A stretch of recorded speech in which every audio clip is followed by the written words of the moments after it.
নমস্কার বন্ধুরা, আমি একটি কবিতা আবৃত্তি করে শোনাচ্ছি। কবিতাটি চতুর্থ শ্রেণীর পাঠ্যপুস্তকে রয়েছে। বিচিত্র স্বাদ, রবীন্দ্রনাথ ঠাকুর। আমি যখন পাঠশালাতে যাই, আমাদের বাড়ির এই গলি দিয়ে 10টা বেলায় রোজ দেখতে পাই ফেরিওয়ালা যাচ্ছে ফেরি নিয়ে।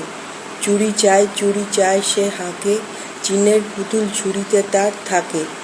যায় সে চলে যে পথে তার খুশি, যখন খুশি খায় সে বাড়ি গিয়ে।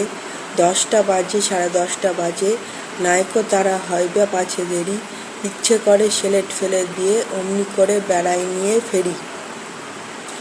আমি যখন হাতে মেখে কালি ঘরে ফিরি 4:30 বাজে, কোদাল দিয়ে মাটি কোপায় মালি বাবুদের ওই ফুল বাগানের মাঝে।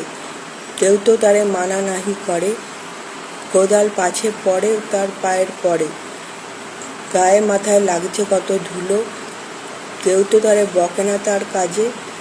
মা তো তারে পরায় না সাপ জামা, ধুয়ে দিতে চায় না ধুলো বালি।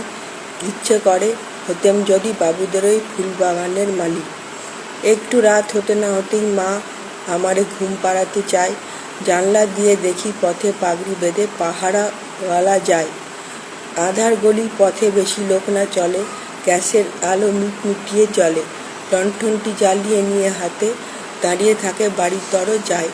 রাত হয়ে যায় 10টা 11টা, কেউ তো তারে বলে না কিছু তার লাগি। ইচ্ছে করে পাহারা হয়ে গলির ধারে আপন মনে জাগি। ধন্যবাদ।